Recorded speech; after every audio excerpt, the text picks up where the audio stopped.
तमिलनाडु के मुख्यमंत्री जयललिता, आज उनका अंतिम संस्कार राजकीय सम्मान के साथ किया गया। उनके अंतिम सफर पर लोग इस तरह से उमड़ पड़ रहे थे जैसे कि हर कोई बस अम्मा की एक आखिरी झलक पाना चाहता था। चेन्नई की सड़कें आमतौर पर तो वीरान थी, लेकिन जिस रास्ते से अम्मा की अंतिम यात्रा निकल रही थी, वहां बस लोग ही लोग थे। आइए आपको दिखाते हैं कैसे आज तमिलनाडु में आंसुओं का सैलाब दिखा। ये एक सियासत के युग के अंत की तस्वीरें हैं। राजनीति के एक चमचमाते सितारे के अस्त हो जाने की तस्वीरें हैं। ये तस्वीरें गवाह हैं एक शख्सियत की जिसे लोग प्यार से अम्मा कहते थे, जिसका नाम जयललिता था।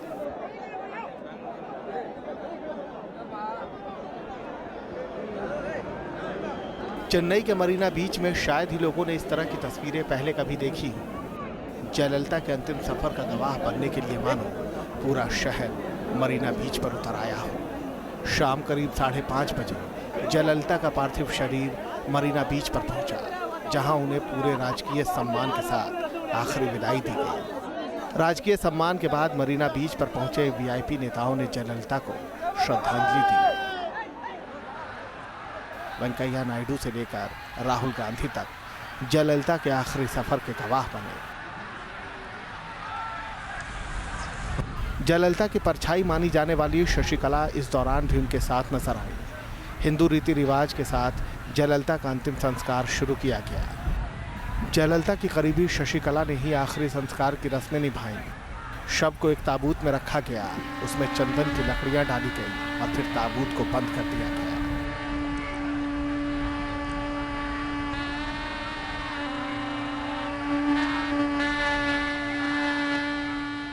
इसके बाद ताबूत को धीरे धीरे जमीन में दफनाया गया। जयललिता को जिस जगह पर दफनाया गया है वो जगह एमजीआर की समाधि के पास ही है।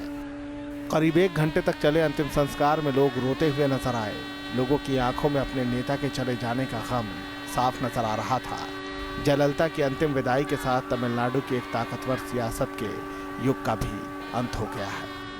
चेन्नई से यासिर मुश्ताक के साथ टीम न्यूज़ नेशन।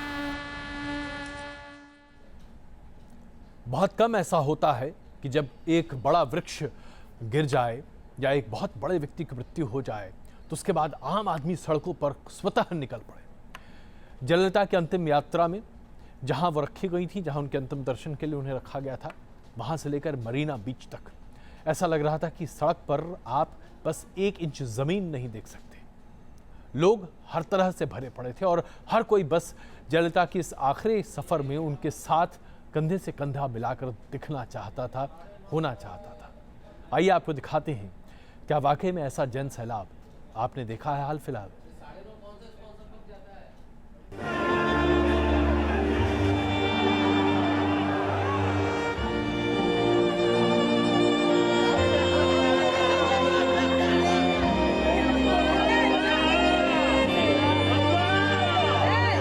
चेन्नई के अस्पताल से लेकर मरीना बीच तक का सफर, राजाजी पार्क हो या फिर जयललिता का अंतिम सफर, हर वक्त चेन्नई की सड़कों पर इसी तरह सड़क पर उमड़े लोग और मरीना बीच पर भारी संख्या में समर्थक मौजूद नजर आए। तमिलनाडु की सड़कों पर नजर आया जन सैलाब। ये शख्सियत है जयललिता की, ये प्यार है जयललिता के लिए। जयललिता का पार्थिव शरीर जब आखिरी सफर के लिए निकला तो लाखों लोग सड़कों पर आखिरी विदाई देने के लिए उमड़ आए। जयललिता के निधन की खबर ने समर्थकों को दर्द के समंदर में डुबो दिया। आंखों में आंसू लिए लोग अंतिम विदाई देने के लिए उमड़ पड़े। हर किसी के लिए ये लम्हा भारी था। राजाजी पार्क से शाम करीब 4:25 पर जयललिता की अंतिम यात्रा शुरू हुई। उन्हें मरीना बीच ले जाया जा रहा था। राजाजी हॉल से मरीना बीच की दूरी महज 2 से 3 किलोमीटर की थी, लेकिन समर्थकों की भीड़ के बीच ये फासला मीलों का बन गया। जयललिता के पार्थिव शरीर को आर्मी के वाहन में मरीना बीच ले जाया गया। उनके पास में शशिकला मौजूद रही। अंतिम दर्शन के लिए बड़ी सी स्क्रीन भी लगाई गई थी। सड़क पर लाखों समर्थक नजर आए। तिल रखने तक की जगह नहीं नजर आ रही थी। हर कोई उनके अंतिम दर्शन के लिए बेताब था और उन्हें काबू में रखना पुलिस के लिए भी बड़ी चुनौती थी। हर आंख नम थी और हर चेहरे पर मायूसी। दर्द के समंदर में डूबे चाहने वाले बेसुध हो रहे थे, लेकिन जयललिता से प्यार ऐसा कि समर्थक हर दर्द को सहकर भी जयललिता के लिए वहां मौजूद रहे। चेन्नई से यासिर मुश्ताक और श्री प्रपंच के साथ टीम न्यूज नेशन। अगर आम आदमी का जुड़ाव जयललिता से इतना रहा तो राजनीतिक हलके में भी जयललिता के प्रशंसक को कमी नहीं रही। प्रधानमंत्री नरेंद्र मोदी समेत तमाम बड़े नेता जयललिता की आखिरी विदाई के लिए वहां पहुंचे। ये तस्वीरें आप देख रहे हैं। प्रधानमंत्री नरेंद्र मोदी ने उन्हें श्रद्धांजलि ही नहीं अर्पित की, बल्कि अगर याद कीजिए तो प्रधानमंत्री नरेंद्र मोदी ने कहा था कि उनके संबंध बहुत अच्छे रहे हैं जयललिता से, और इनके जैसे राजनीतिज्ञ के साथ जुड़ना उनका ही नहीं बल्कि देश भर का सम्मान है। और जाहिर सी बात है प्रधानमंत्री नरेंद्र मोदी उनकी आखिरी विदाई के लिए वहां पहुंचे। ये आप तस्वीरें देख रहे हैं। कांग्रेस के उपाध्यक्ष राहुल गांधी, सोनिया गांधी फिलहाल अस्वस्थ हैं, इसलिए शायद वो नहीं जा पाई, लेकिन राहुल गांधी वहां जरूर पहुंचे। राहुल गांधी पहले भी जब उनकी तबीयत खराब हुई थी उस वक्त भी अस्पताल में उनसे मिलने पहुंचे थे। आम और खास लोगों की बात तो हमने आपको दिखाई, लेकिन अब आइए दिखाते हैं एक ऐसी तस्वीर जो हृदय विदारक है। इसलिए नहीं कि इसमें कहीं कोई विभत्सता है, बल्कि इसलिए क्योंकि लोगों के अंदर की भावनाएं जब बाहर निकल कर आती हैं और आंसू बह निकलते हैं पानी की तरह, तो फिर ये प्रदर्शित होता है कि ये प्यार, ये मोह बस ऐसे नहीं है। लोगों की आंखें जो कि बस आंसुओं से भरी पड़ी थी, ये प्रदर्शित करती हैं कि जयललिता को लोग कितना मानते थे, कितना प्यार करते थे।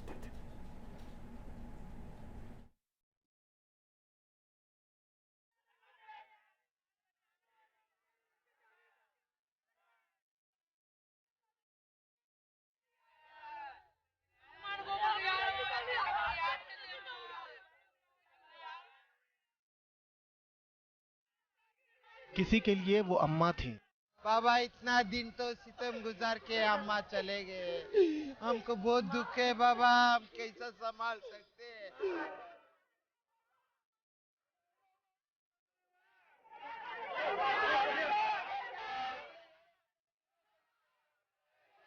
तो किसी के लिए वो भगवान से कम नहीं। ये किसी ने नहीं सोचा था कि ऐसा हो जाएगा। क्या हुआ कुछ भी नहीं, कुछ मालूम नहीं पड़ रहा है।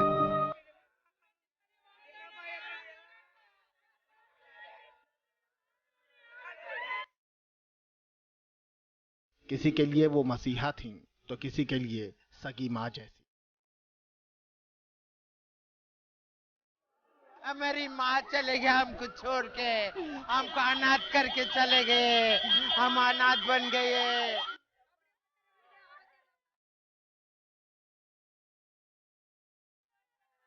तमिलनाडु के लोगों को यकीन ही नहीं हो रहा कि उनके बीच उनकी अम्मा अब नहीं रही।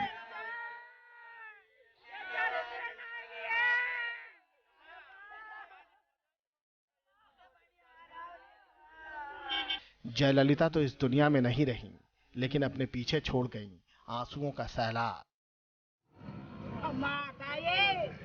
तमिलनाडु बिलख रहा है, लोग रो रहे हैं, आंसू हैं कि थमने का नाम नहीं ले रहे। भला कौन समझाए इन लोगों को जिन्हें जयललिता के जाने का यकीन ही नहीं हो रहा।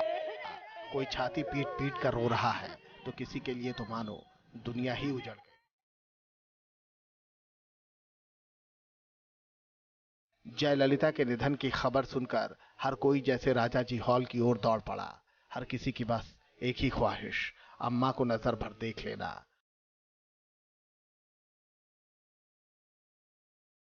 लोग तो तभी से बेचैन थे जब अम्मा की बीमारी की खबर आई। कोई अस्पताल के बाहर खड़ा था, कोई AIADM के दफ्तर के आगे दुआ कर रहा था। लेकिन रात होते होते जब अम्मा के निधन की खबर आई तो पूरा तमिलनाडु गम के सागर में डूब गया। ये तमिलनाडु की जनता है। जयललिता से मिलना तो दूर, इन्होंने शायद ही अम्मा को नजदीक से देखा होगा, लेकिन जयललिता का करिश्मा ऐसा कि इन लोगों को यही लगता है कि इनके घर के सदस्य की मौत हुई है। जनता से रूहानी जुड़ाव था जयललिता का, वही जुड़ाव जो भक्त और भगवान का होता है। अम्मा के हार्ट अटैक की खबर जैसे ही आई, लाखों समर्थक अस्पताल और AIADMK के कार्यालय के बाहर जमा हो गए। ये जुड़ाव था अपने नेता के लिए समर्थकों का।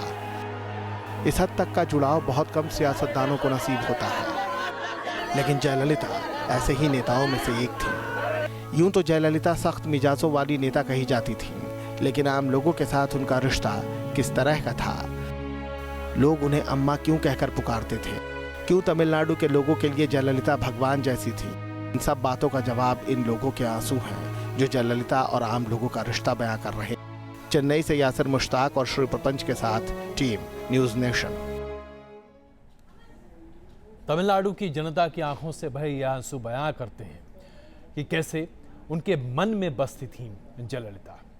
लेकिन क्या ये समझना वाकई में बहुत मुश्किल है कि जयललिता आम आदमी के दिल में ऐसे कैसे बस गई? क्या ये सिर्फ उनकी शख्सियत की बात थी?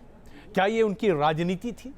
या दरअसल जयललिता को हम समझ ही नहीं पाए? खास करके अगर हम उत्तर और मध्य भारत की बात करें तो शायद हम में से ज़्यादातर लोग जयललिता की इन खूबियों को बहुत समझ ही नहीं पाए, पढ़ ही नहीं पाए, क्योंकि शायद हमारे आसपास ऐसे नेता है ही नहीं। जरा तमिलनाडु की जनता के मन में घुसकर देखिए तो आपको समझ में आता है कि जयललिता उनके लिए क्या थी। क्योंकि जयललिता उस आम आदमी, उस न्यूनतम व्यक्ति तक पहुंचती थी और उसके प्रतिनिधित्व को अपना मकसद बनाती थी। और यही वजह है कि जयललिता आम लोगों के दिलों में बसी हुई थी। आइए आपको दिखाते हैं कि एक मास लीडर किसे कहते हैं। एक ऐसा व्यक्ति जो कि आम आदमी के मन से लेकर दिमाग तक छा जाए, उसका नाम जयललिता ही हो सकता है।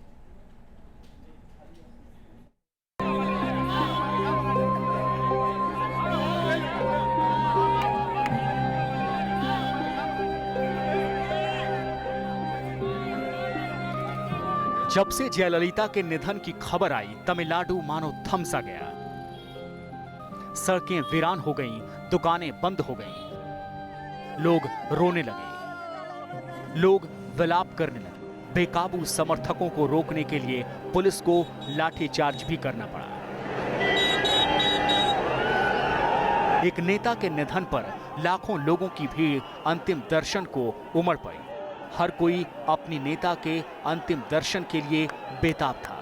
हजारों लाखों लोगों के इस हुजूम की भीड़ को देखकर समझा जा सकता है कि जयललिता कितनी बड़ी मास लीडर थी। ये जयललिता का सियासी कद ही तो था कि उनके आखिरी सफर में देश की नामचीन हस्तियां भी नजर आई। पीएम मोदी से लेकर देश के दूसरे राज्यों के मुख्यमंत्रियों ने जयललिता को आखिरी विदाई दी। तमिलनाडु के हर गली चौक चौराहे पर श्रद्धांजलि सभा हो रही है। जयललिता को सियासत विरासत में नहीं मिली थी। जयललिता को उनके मेंटर MG रामचंद्रन सियासत में लेकर आए, लेकिन उन्होंने खुद अपनी पहचान बनाई। जयललिता का खुद कहना था कि वो सेल्फ मेड विमेन है। जयललिता हर उस परंपरा, हर उस सोच के खिलाफ उभरी जो परंपरा का हिस्सा रही है। पुरुष प्रधान सियासत में उन्होंने अपनी अलग पहचान बनाई। जहां भी जयललिता जाती, पार्टी के नेता और कार्यकर्ता दंडवत मुद्रा में रहते। अधिकारियों के लिए यू डोंट नो का जुमला काफी मशहूर रहा है। कहा जाता है कि जब भी जयललिता यू डोंट नो कहती, अधिकारियों के लिए संकेत होता कि वो चुप हो जाएं। अधिकारियों और विरोधियों के लिए जयललिता सख्त थी, तो आम लोगों के लिए वो अम्मा रही। जयललिता के अंतिम सफर की ये तस्वीरें उनकी शख्सियत को बयां करती हैं, लोगों के साथ उनके गहरे जुड़ाव को दिखाती हैं। चेन्नई से यासिर मुश्ताक के साथ टीम न्यूज नेशन। हमारे हिंदू संस्कृति की एक बुनियाद है कि जब भी एक बड़े वृक्ष के गिरने की बात आती है तो उसके बाद भविष्य की तरफ देखने को मन करता है। लेकिन आज तमिलनाडु का भविष्य क्या है? ADMK पार्टी, जिसका प्रतिनिधित्व और नेतृत्व जयललिता क्या करती थी, क्या होगा उसका? क्या सत्ता संभाली जा सकेगी ADMK से? क्या मौजूदा नेता ADMK को संभाल कर रख सकेंगे, या अपनी मेहनत, लगन और खून से सींची इस पार्टी को जयललिता अपने साथ ही ध्वस्त होते भी देख गई? जयललिता के बगैर तमिलनाडु की सियासत की कल्पना भी मुश्किल थी, लेकिन अब वो नहीं है। ऐसे में तमिलनाडु की सियासत किस करवट बैठेगी, इस पर सबकी नजर है। सबसे बड़ा सवाल AIADMK का है। व्यक्ति केंद्रित पार्टी रही है AIADMK। पार्टी में सेकंड लाइन लीडरशिप है ही नहीं। ऐसे में सुपर बॉस कौन होगा, ये बड़ा सवाल है। पनीर सेल्वम CM तो हैं, लेकिन माना यही जाता है कि पार्टी की कमान उनके हाथ में नहीं होगी। संभावना यही जताई जा रही है कि पार्टी पर जयललिता की करीबी शशिकला का नियंत्रण होगा। परिवार के सदस्य की तरह शशिकला ने जयललिता की सारी अंतिम संस्कार की विधि निभाई। जानकार यही मानते हैं कि शशिकला भले ही किसी पद पर न हो, लेकिन वो बेहद ताकतवर रही हैं। बताया जाता है कि कैंडिडेट्स तय करने में उनकी अहम भूमिका रही। शशिकला थेवार जाति से आती हैं। ये पहलू भी उन्हें पार्टी के अंदर ताकतवर बनाता है। Shashikala ran the state. She was a connect between ADMK and the cadre, Jayalalitha and the cadre. Therefore, she will continue to dominate Tamil Nadu politics for another 1 or 2 years. लेकिन सवाल ये है कि पर्दे के पीछे से राजनीति करने वाली शशिकला को पार्टी, कार्यकर्ता और जनता क्या स्वीकार करेंगे? जानकारों का कहना है कि जयललिता के निधन से पार्टी में आंतरिक घमासान तेज हो सकता है। For 1 year, the O Pannirselvam government will be stable. After that, we do not know, because internal politics in ADMK, Thevar, non-Thevar, Gounder, non-Gounder, Nadar, non-Nadar, this type of caste combination will play politics. अगर AIADMK में बिखराव हुआ तो इसमें दो राय नहीं कि इसका फायदा DMK को होगा। करुणानिधि के वारिस स्टालिन पार्टी को संभाल चुके हैं और अगर AIADMK में घमासान हुआ तो स्टालिन को फायदा हो सकता है। अब तक तमिलनाडु में DMK और AIADMK ही दो मुख्य पार्टियां रही हैं, लेकिन जानकारों के मुताबिक जयललिता के निधन के बाद जो खींचतान पैदा होगी, उससे राष्ट्रीय पार्टी खासकर BJP के लिए संभावना के दरवाजे खुल सकते हैं। Team news nation.